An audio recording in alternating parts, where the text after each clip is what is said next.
Alright, so there's some drama afoot in the land of Twitter, in the land of BreadTube.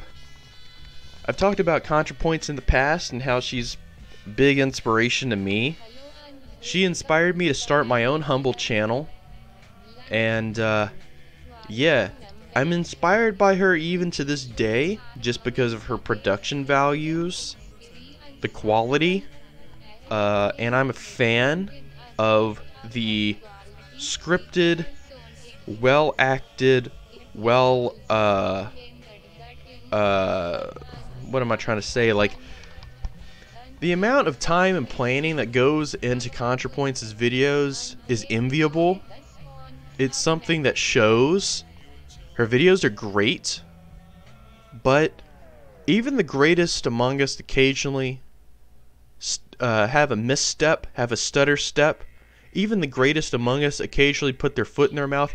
And fuck, if this is not a prediction of future events, there is going to come a day, ladies and gentlemen, where Dankey says something stupid. Alright, there's gonna come a day where Dankey, cause I open my big fat mouth every fucking day and I say some really spicy shit. There's gonna come a day where it's a little bit too spicy, alright, and I'm gonna get in trouble. But do I try to be the greatest ally to trans people that I can? Yes. Do I try to be inclusive? Yes. Do I try not to be judgmental? Yes. And I'm not judgmental. We all have our own path to take in life, and I thank the sweet Lord Marks above that I grew up feeling fairly secure in my sexuality and my gender.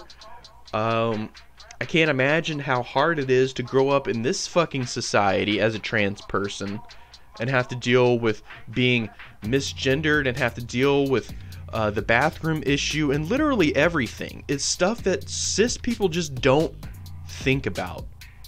Changing rooms, yada yada. I can go on and on, but it's like, until you're walking in their shoes, inside the trans person's shoes, you don't know how hard it is to really be a trans person in this country.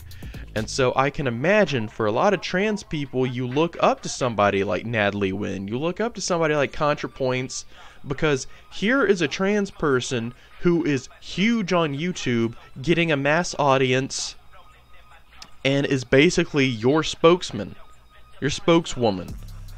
And so Contrapoints said some not so cool things about non-binary trans people, and she's found herself at the receiving end of Twitter backlash, which people are calling cancel culture. Ladies and gentlemen, I don't think we should cancel Contrapoints. Alright, there are a bajillion, cajillion more channels out there that need and deserve a cancellation. Alright, Steven Crowder, Ben Shapiro, Sargon of Akkad, etc, etc. I can go on. I can talk about, like, fucking The Quartering. I can talk about Geeks and Gamers. I can talk about all these other fucking chud channels that spend like 99% of their time whining about feminism, a straw-manned, shitty version of feminism that they've built up in their minds so that they can tear it down just as easily. So when you have chuds like that all over YouTube, it's good to have some big YouTubers like Contrapoints to sort of like even the playing field a little bit. But that being said, that's no fucking excuse, alright? I'm not gonna make excuses. You're responsible for the words that come out of your mouth, alright? And Contrapoints can't dictate how people will react. Nobody can dictate how their fan base will react to the content that they push out. And that's the thing. That's the thing about all these idiots pushing this whole cancel culture narrative. Like, if anything, YouTube is more of a reactionary platform. Alright? The audience is reacting to whatever content Natalie Wynn put out, either on YouTube or on Twitter, like that. she could not have anticipated the shitstorm that would rain down on her. But at the same time, I'm not going to make excuses and say she's not responsible for what she typed, because she obviously is. So the first, sort of turd in this rain of shit landed when she was responding to this tweet by Diana Torgi. Says, sometimes it's funny when you're the only trans person in a space where everyone is announcing their pronouns. Like, it gets to you and a hush falls over the room and you can just like check your phone because only cis people need to be working on their pronouns game. Already, like, I can sort of like see some problems with this person's tweet. Like, no, because what if you're somebody like me who is obviously like a straight white guy, but maybe I want to be called she, her pronouns? Like, don't be checking your phone when people are telling you what they want to be called. That's rude, dude. Especially when you're in a space where it's more likely to encounter someone who wants to go by gender-neutral pronouns. So, all that to say, Contrapoints responded, says, this has happened to me before in hyper woke spaces. Like, it's me and a bunch of cis women and we all have to go in a circle saying she, her because I'm there. Well, I mean, that's just being consideration. That's just being considerate. Like, cry me a motherfucking river. Boo-hoo. Y'all have to go around and say your pronouns. That takes like, what, 3 fucking seconds? At my Progressive Student Alliance Club meeting, we went around the room. We had like 30 people show up. We told our pronouns. It didn't take a huge fucking time. It's just a courtesy. It's a courtesy. We want to be open for trans people. We want to be an ally for LGBT spaces, especially the T. And so yeah, we ask everybody their pronouns. There's nothing wrong with that. So she said, there's this paradox where I can go into a sports bar in North Carolina and be miss and ma'amed all night, no question, but in self-consciously trans-inclusive spaces, I have to explain my pronouns and watch woke people awkwardly correct themselves every time they say, you guys. And she said, I guess it's good for people who use they, them only and want only gender-neutral language, but it comes at a minor expense of semi-passable transes like me, and that's super fucking hard for us. Ooh, Jesus, Contrapoints, if she didn't realize how bad that came across then, I'm sure she realizes it now. She's kind of gone into damage control and deleted her Twitter. It's not totally gone, folks. She can sign in and get it back whenever she wants, but I would say this is a good move for her. Just cool off. It's obvious that, you stepped on some toes, and just take a chill pill, cool off, don't engage. Everybody's a little bit too heated right now. Let it calm down, let the rage calm down, and then maybe address this like in a future video and just be like, I'm sorry. I'm sorry for all of you non-binary transgender people. I kind of like,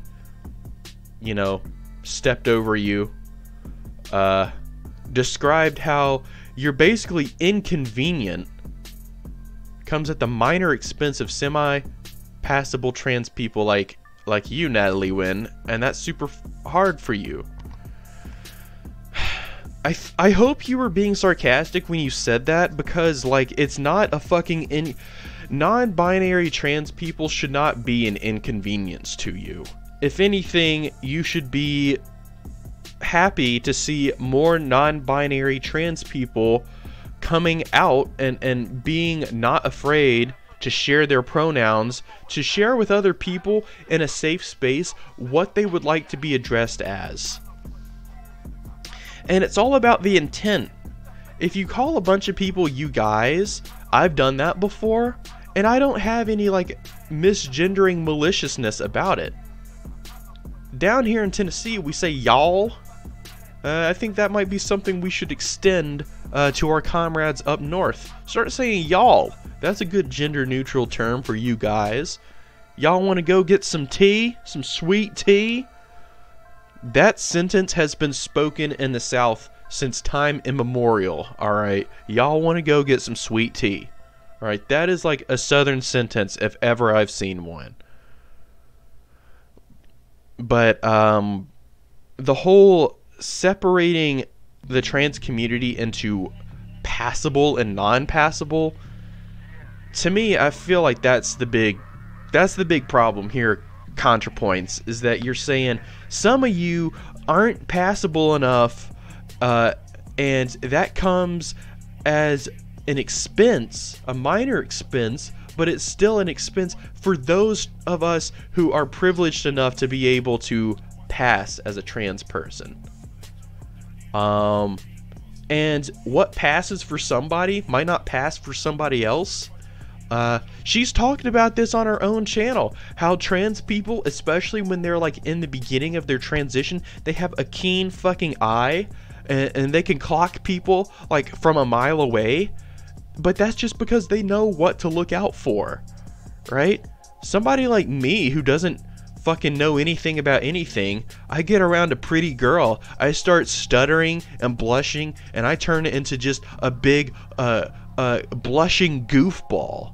You know, it does you know, it doesn't matter to me, but it's like, I don't fucking put any stock in the passable and not passable, because the non-binary look in and of itself is a form of style and self-expression. So you don't have to try to pass in order to be labeled like a proper, a primed and proper trans person. Like, dress however you want. If you want to be called they, them pronouns, that's whatever makes you feel more comfortable in your own skin. That's fine with me, dude. So then she followed this up a little bit later with this tweet. She said, "I'm friends with a lot of Gen Z trans people, and I'm often grouped in with them because I'm very online and I transitioned not that long ago. But my experience is very different. I'm not a vanguard Zoomer tran. I sometimes feel like the last of the old school transsexuals." Alright, so she stepped on a lot of toes with this too, saying like how she's an old school transsexual. Look, I'm straight, so I can't fucking say anything. Like, I got no credit in this fucking community at all. But yeah, this, I don't know, dude. This just comes off being just sort of like full of yourself and just like, yeah, I'm the last of the old school transsexual vanguard, and, you know, listen to me, and all of you non-passable, non-binary people, you're being really fucking inconvenient because I have to hear about your pronouns. So this is from Ian Miles Chong, who I don't really know that much about Ian Miles Chong. I think he might be a chud, but I'm not 100% sure, so I don't want to like come out hot swinging with the fucking insults here. Ew, they recommended me also like Stefan Molyneux. Fuck off, Twitter. What are you trying to get me to like here? Jesus Christ. So he says the cancel culture brigade just came for Contrapoints for being, quote, transphobic, holding transphobic opinions about non-binary they them people. She deleted her Twitter account following outrage over these events. Alright. So, is it unfortunate that she tweeted all this shit? Yeah, it's unfortunate. But am I gonna sit here and say that non-binary trans people don't deserve to be a little miffed about what they heard coming from somebody who they usually take as being one of their big spokespersons on social media? If I was a non-binary trans person, right? And I clicked on Contrapoints' Twitter, and I saw her talking shit about non-binary trans people, and how it's so inconvenient that we have to fucking hear your pronouns and shit. And it makes it hard for semi-passable trans people, yada yada yada. Well, yeah, I would get pissed off too. I'm pissed off for you. The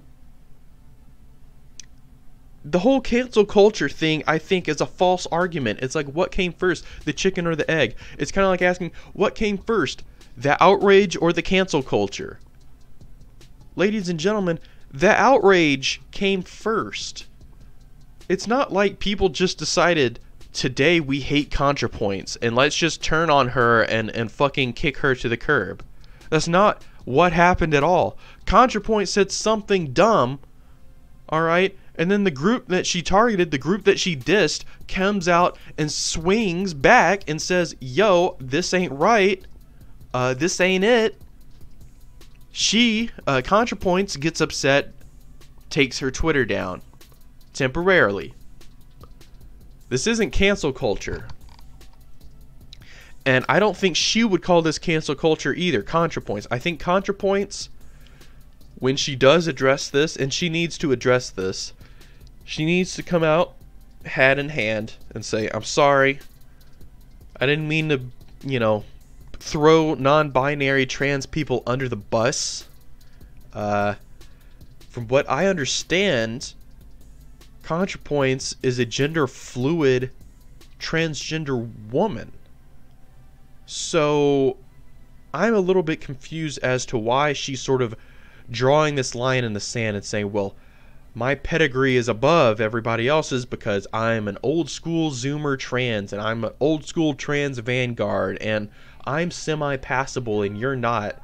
And that whole line of thinking, dude, it's not constructive. One, it's exclusive, and it's insulting. This is a big case of putting one's foot in your mouth. Tweeting something out before you've really thought it through. And, do I sympathize? Yeah, I guess a little bit, because, chances are one day I'm going to tweet out something fucking stupid too, and I'm going to get my ass handed to me. I have a big mouth, and one day I'm going to put my foot in it, and I know that's going to happen. But when it does, I'm just going to be honest and say, yo, I'm sorry. I was stupid. I was ignorant. I didn't know enough about this before I opened my big fat fucking mouth. If you guys want to cancel me, all you have to do is just fucking harass me endlessly online. And yo, maybe you can cancel me, but I haven't really done anything wrong. And I haven't done anything to warrant being canceled. So I don't think it's the same at all. I don't think it's the same to say I remember back years ago, there was a guy who worked for NASA who landed a probe on an asteroid. This was a scientific achievement that is extremely important, one, extremely impressive, two. This guy was called out for having a shirt with a bunch of biker babes and stuff on it. Now, was it a very tasteful shirt to wear? No. But did this kind of cancel culture thing come out and shit all over this guy's parade? Yeah, they did, and they did hard. I see things like that as being what guys like Ian Miles Chong will call cancel culture, as being more, I wouldn't call it cancel culture, I call it weaponized outrage, alright? It's social media backlash. It's something that fucking boomers don't understand how it works, but for those of us who have been on social media for most of our lives, we understand what it's like when you say something stupid and the whole world's jumping down your throat telling you how stupid you are. That's just the nature of the beast, ladies and gentlemen. You go on social media, you say some spicy shit, expect some spice to be thrown back at you. That's all I gotta say. My heart goes out To all the non-binary trans people who got their feelings hurt about all this, I'm sorry. I think these were tweeted in poor taste. At the same time, I don't want to see Contrapoints go away, because Contrapoints, one, is a big channel, and we need people like her. But should that come at the expense of excluding non-binary trans people? Fuck no. One person is not more important than a whole community. Alright? Case in point, you can look at what happened with YouTuber Rationality Rules and him being featured on the Atheist Experience show. Basically, they excluded the entire trans community to save the fifis of a single chud individual. That's not what I want to see happen with this situation. Alright? I think the most appropriate thing that Contrapoints can do at this point is come out with an apology. Say what I said wasn't okay. It was problematic. Here is why, by the way. Here's why it was problematic. So when all the chuds like Ian Miles Chong say, ooh, she's being censored by the cancel culture, like you can say, hey bitch, this is why I was censored by the cancel culture.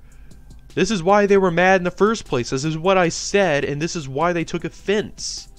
It's not like this shit happens in a vacuum and people just get pissed off at any old person and decide to like try to get them to take down their fucking Twitter channel. Fucking hilarious.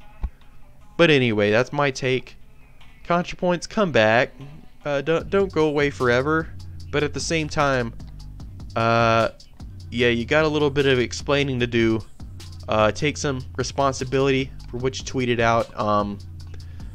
Yeah, trans rights. Trans rights. That's all I can say, dude. You don't have to fucking pass. What constitutes as passable is subjective anyway. You shouldn't have to worry about whether or not you pass or not to be welcomed with open arms in a trans safe space. My channel's a trans safe space. Alright? If I have any users and I start talking to you guys, send me your pronouns. I want to call you what you want to be called. Why the fuck is Powerpuff Girls trending in the United States? Anyway, that is my take on Contrapoints. It's unfortunate that this has happened. This is not cancel culture. Alright? Contrapoints is responsible for the words she posts on Twitter. Alright? She can't affect the reaction that her fan base is going to have, but she is responsible for what she posts on Twitter. It's not like she was possessed by a ghost and the ghost fucking made her type all that shit. Alright, take some responsibility. Apologize to non-binary trans people, and then we're all good from there. It's not like she came out saying something like extremely transphobic. It's just it came off as just a little bit condescending to non-binary, non-passable trans people, and I feel like the best thing that could happen at this point is an apology video, and just a video explaining like what you did wrong and why exactly it was transphobic. Just help people explain. Help people like me that don't know jack shit about trans rights and like the trans community and the struggle they go through. Help me to understand how to treat non-binary trans people. Alright? Because let me just make this clear. Cis people are fucking stupid. The entire world is catered to us and our whims. And so when we encounter things that are obstacles for trans people, we might not see it as that big of a deal. Oh yeah, it's not that big of a deal what pronoun you want to be called. If somebody called me she or he or her, I wouldn't get upset. Well yeah, that's because you don't have gender dysphoria. That's because you don't have fucking mental hang-ups about what gender you are, and you don't fucking constantly second guess yourself. It's like, am I passing right now, or do I just look like some kind of a circus clown? You know, it's hard. And having big boy, big girl leftist YouTubers take to Twitter and basically like talk some more shit about that, yeah, it's not helpful. It's not constructive. And I can certainly understand and empathize with why non-binary trans people might be a little fucking pissed off. I'm pissed off too, vicariously. So let me know what you think in the comments below. Yeah.